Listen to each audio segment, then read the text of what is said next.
Hey there, Wolfpack fans. It's me again, Kenton Gibbs, bringing you another episode of Locked On Wolfpack. And today's episode is brought to you by BetOnline. BetOnline has you covered this season with more props, odds, and lines than ever before. BetOnline, where the game starts.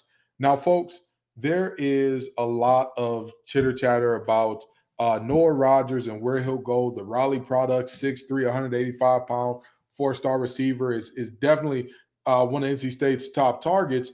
And many people have Ohio State as the favorite or as close to the favorite at the moment. And they picked up yet another, which I believe is their second five-star receiver this year.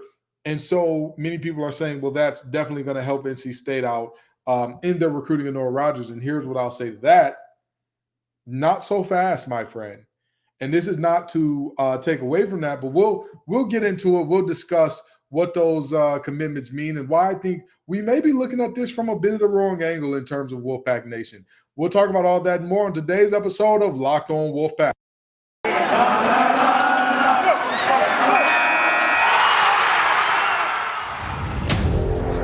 You are Locked On Wolfpack, your daily podcast on the NC State Wolfpack, part of the Locked On Podcast Network, your team every day.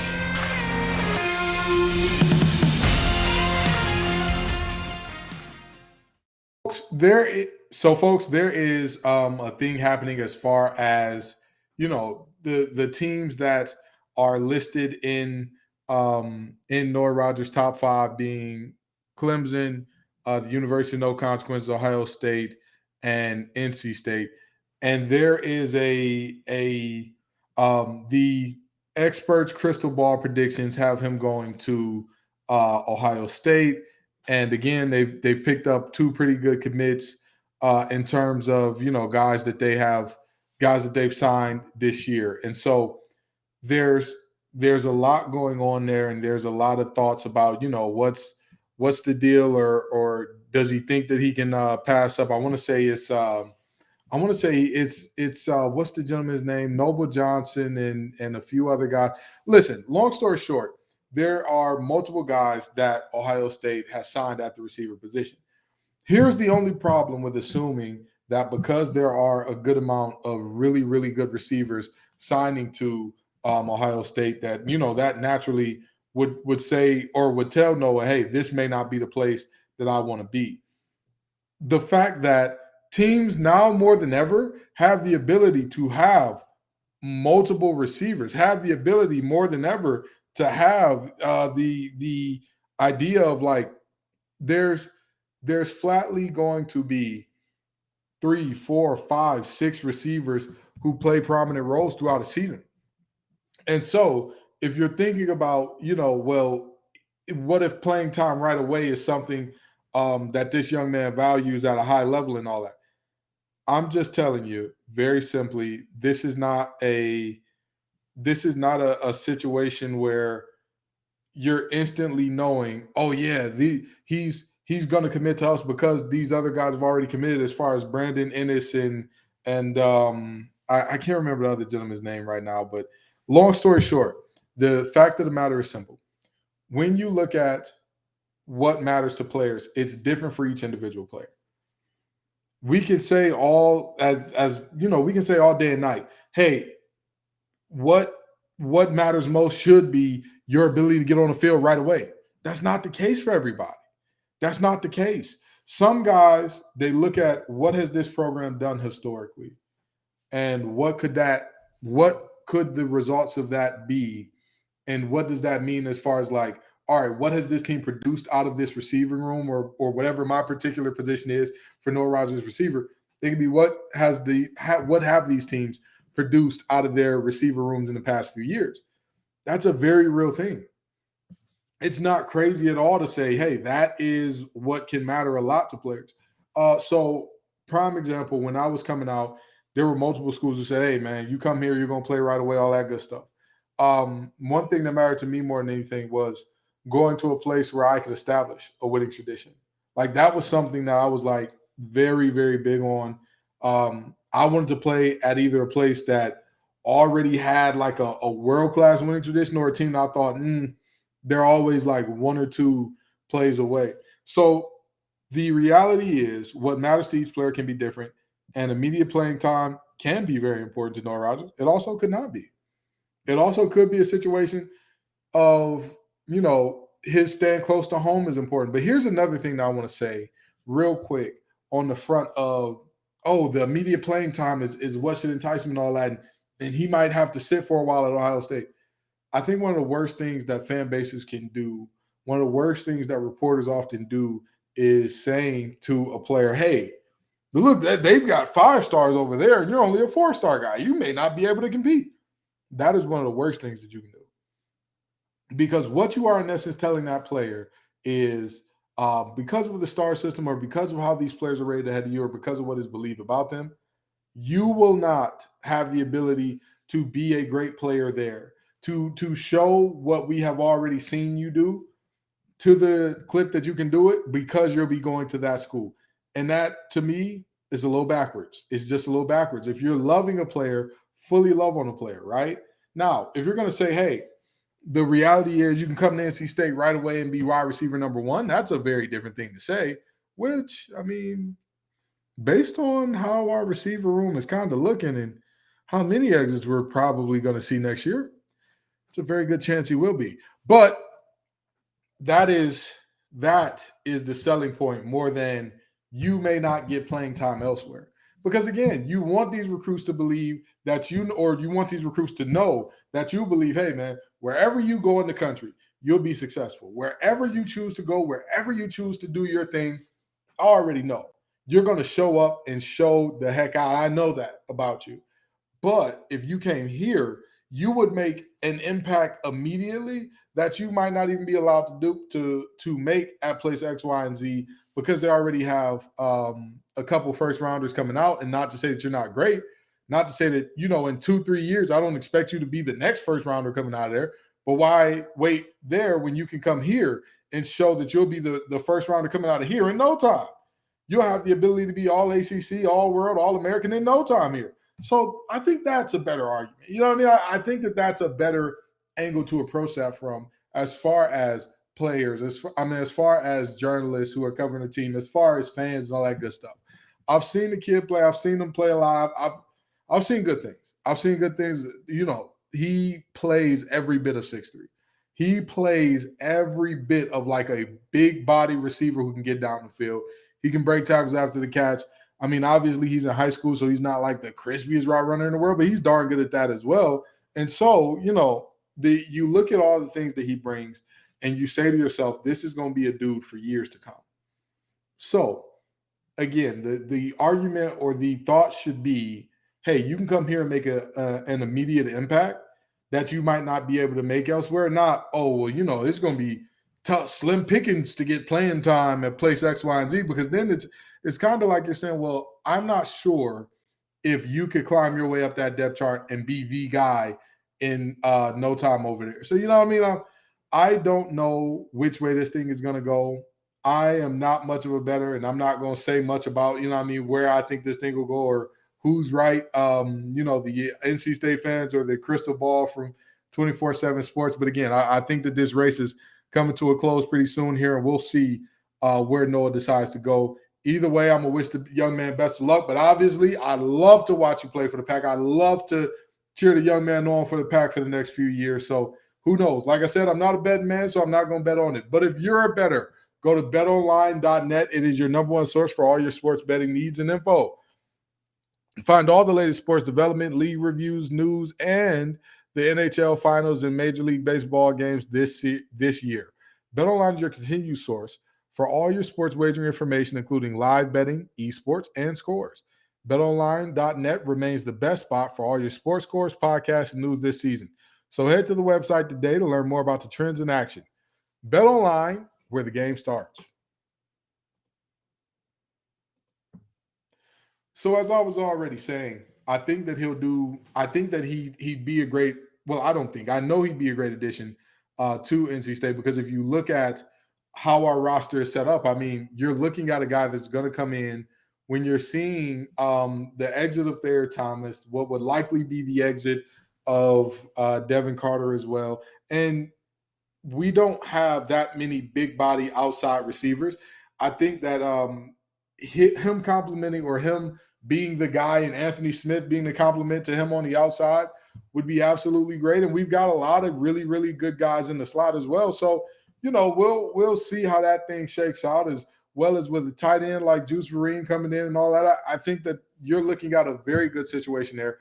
And there was recently a picture posted, I believe Thayer Thomas commented on the picture, or maybe he posted it, but it was of his little brother Lex Thomas and Noah Rogers, and he said, "Let's get this reunion in Raleigh." So obviously, there's the connection there. There's the connection that they, grew up playing little league ball together and all that.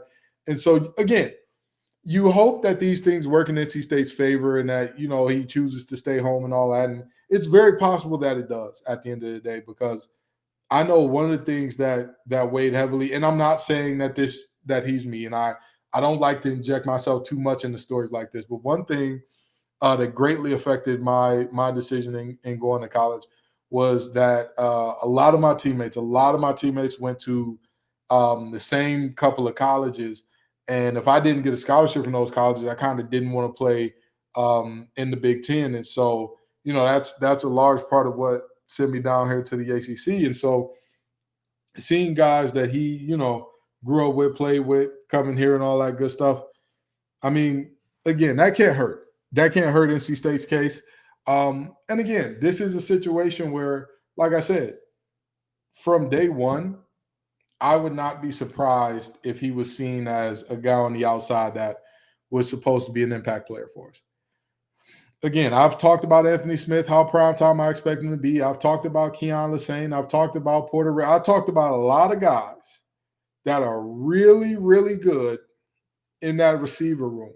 But with that being said, receiver is one of those positions in today's game. You can kind of never have too many guys. And also there's a delineation or separation between outside guys and slot guys, right? So the reality is your slot guys are normally your shorter guys. They're more quick than fast. If you got to pick between the two, obviously you want both, but if you got to pick between the two, you got a guy that's more quick than fast. Outside guys, normally big body guys, a little better beating the press, they can absolutely burn, and they can make the really, really tough contested catches. Again, you will want that out of your slot guys as well. But if you were picking which go to which position based on archetype in their body and all that, you want the big body guy on the outside. And I think that his frame can stand to put on a solid 20 to 25 pounds of muscle, and he still be fast and jump high and all that. But that comes with time. That comes with being in a college weight program. That comes with, college eating and all that. And you got a nutritionist for the first time in your life. You got people telling you exactly what you need to do, what you need to eat. You got a strength coach saying, all right, this is what you need to take to get stronger, faster, all that good stuff. So I think that, again, he's a perfect fit for what NC State would need coming off of this season. He's an absolutely perfect fit for that situation. And I think that it'll be a really great thing to see if Noah were to decide to stay home and play at NC State. Again, I don't think that there is any wide receiver target that NC State has that we're seriously talking to, that we're seriously in the running for, that I think is better than this guy. And I've been wrong in the past. If somebody comes to campus and proves me wrong, and Noah turns out to be everything we think he is, and somebody is just flat out better, hey, listen, I wouldn't be against that. But what I'm saying is I don't think that there's anybody on the receiving radar for NC State right now that is up there in his caliber. So who knows? This is going to be a close race, man. Like I said, he's got offers from a ton of big schools. Like I said, there's the top five being Clemson, North Carolina, Ohio State, NC State, and Florida State. But he just received an offer from Alabama as well. So, we'll see what the case or what this thing will turn out to be. I mean, I'm a firm believer that he's going to be great wherever he goes. He's going to do great things wherever he goes. But, man, to see him in that red and white of the pack, and, Thayer Thomas tweeted him, let me hand off the 5 to you, which, again, that would be just a great thing to see. There is a lot of fanfare and a lot of love being thrown his way because he's a big-time target. It makes sense. You know what I mean? It makes sense. Not only is he a big-time target, he's a local kid. He's from the area. He's got tons of connections and ties to NC State. I would just love to see the gentleman at NC State. That would be something that's absolutely beautiful to see. And again, to have a local guy come here and do great things, I think that would be vital, because so often we talk about building a fence around the state of North Carolina. That building a fence around the state of North Carolina is not just about the 2 and 3 star guys. And don't get me wrong, just do the math. There will never be enough scholarships. There will never be enough playing time to accommodate every good player out of the state of North Carolina to play ball at your school, to get a scholarship, to get all the love and all the recruiting attention they need to come to your school. There will never be enough. But when you talk about building a fence around the state, you're talking mainly about the top guys, which for whatever reason, we know the reasons. I mean, not too many football programs in NC State or in the state of North Carolina have been that good to demand or to make a lot of sense for the top guys to come to. But to me, like I said, with what's going on at Clemson, as far as, losing both coordinators, as far as quarterback struggles, as far as last year being an injury-plagued season, this is not to say, oh, hey, everybody, Clemson is over, party, come celebrate. I'm not saying that. What I am saying is this is a moment in which NC State has the opportunity to take advantage of that. That's all I'm saying.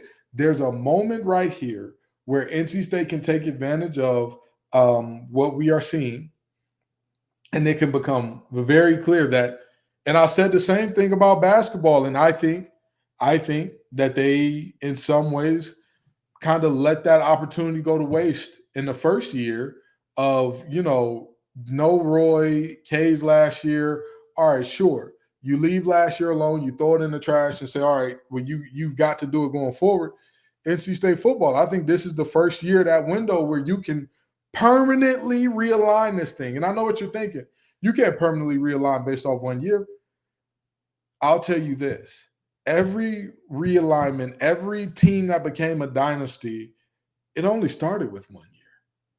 It started with 1 year, and then you extended it to 2, and then you found a way to get it 3, and maybe you had a drop-off in one of those years, or maybe you dropped off in year 4, but you bought it back because you've established the culture of winning.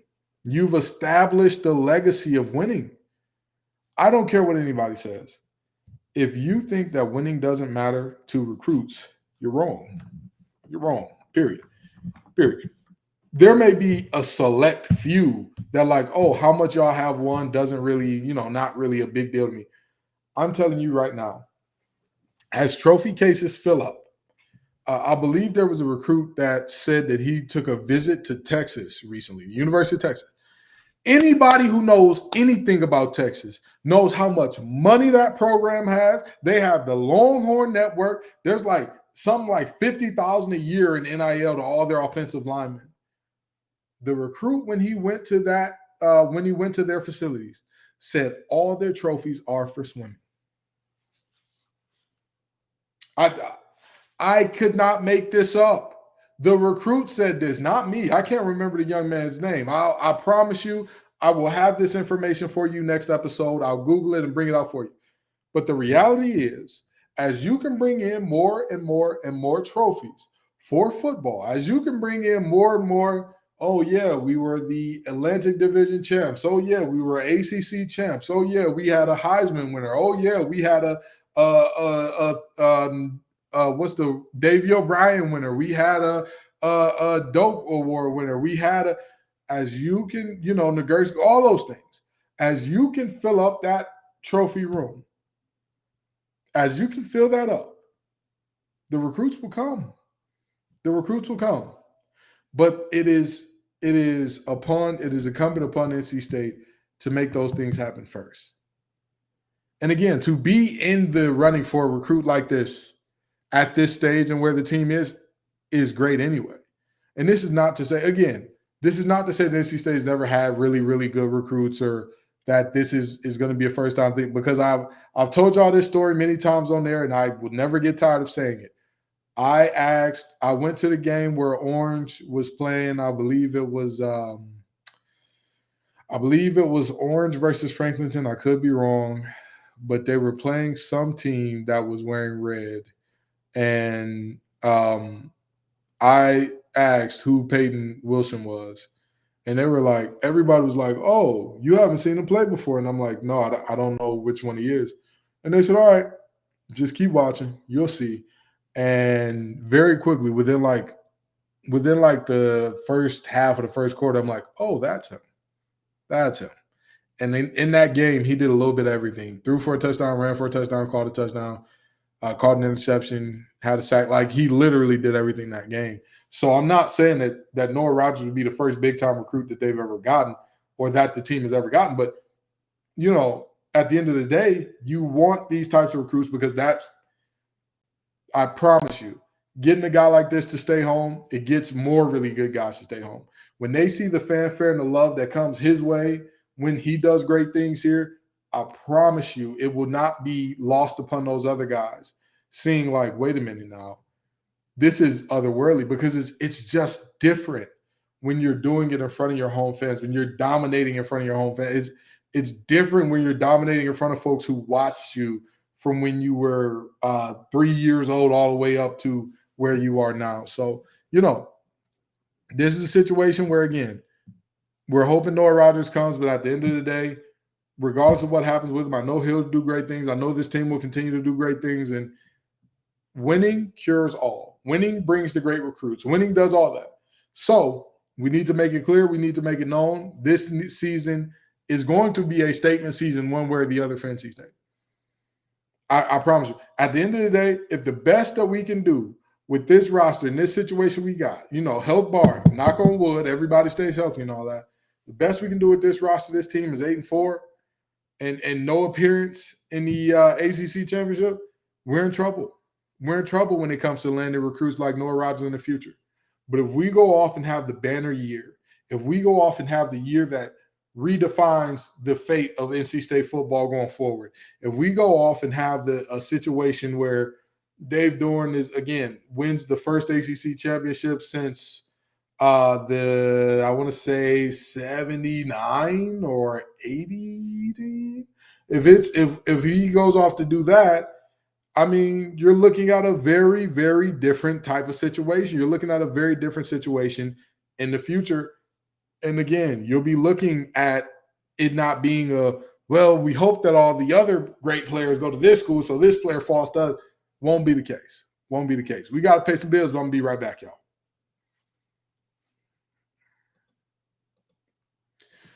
So we're about to land this thing, but again, Ohio State lands a couple 5 stars, and so folks think, you know, it's lining up well for Noah Rogers to land kind of at NC State or land in our laps. And again, with the new way the football is going, if you look at what Ohio State and Ryan Day is doing, a lot of receivers, I mean, they need a lot of receivers. That's just the reality. Having really good guys in bunches, in droves is not really something that's all that surprising there. But again, I don't think I'm not super sold on the idea that like, oh yeah, well, he's gonna have a lot of competition there is necessarily the way to go. You know what I mean? I think that if you're looking at it from the angle of he may not be able to come in and make an instant impact there the way he would here, sure. That's a thing. That's a very real thing. But I'm not sure if that's a lot of competition for playing time, for balls to come your way, all that good stuff is the way to go. I think he's a really quality receiver. I think he'll be really quality on the outside for us for some years to come. But we just got to see how this thing all plays out, all right? Thank you all so very much for coming out. I appreciate you every single time, Wolfpack Nation. Y'all make this show possible. Peace and love, y'all. And as always, go Pack.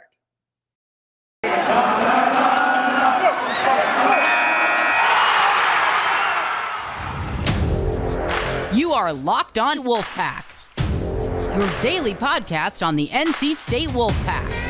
Part of the Locked On Podcast Network, your team every day.